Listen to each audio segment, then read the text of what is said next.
Good morning, শুভ সকাল। সবাই কেমন আছো?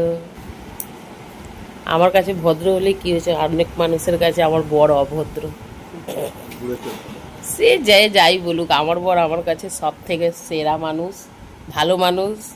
বলো, এখন আমরা বসে বসে গল্প করছি, 10টা বেজে গেছে, কি টিফিন করবা? চা খাওয়া হয়ে এটাই জীবন, চা খাওয়া হয়ে গেছে আমাদের। কি কি বড় বড় চোখ করে তাকাচ্ছে।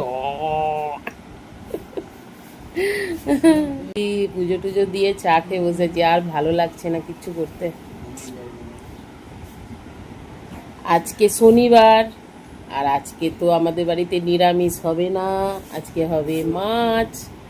কারণ কালকে আমাদের পুজো, পুরো উপোস থাকতে হবে, পুরো 24 ঘন্টা উপোস করে থাকতে হবে। ছেলেমেয়ের নিয়ে কথা, ছেলেমেয়ের জন্য এই পুজোটা। আমরা তো আজকে মাছ টাছ খাবো, আর কালকে উপোস পুরো। সোমবার এবার জল খাবো, জলও খাবো না, 24 ঘন্টা পুরো নির্জলা উপোস করতে হবে আমাদের, বুঝেছ? আমাদেরও মারা করেছে, আমরাও করছি নিজের ছেলে মেয়ের জন্য। মা করতে পারবে না, আমার মা খুব অসুস্থ, হসপিটালে ভর্তি গো। অনেক কষ্ট, আমাদের মনে অনেক কষ্ট লাগছে। কি করব, কিছু করার নেই। কাউকে বলতেও পারবো না, কিছু করতেও পারবো না। চলো যাই, রান্না বান্নার ব্যবস্থা করতে হবে। টিফিন কি খাবে বলো? চলে যাওয়া,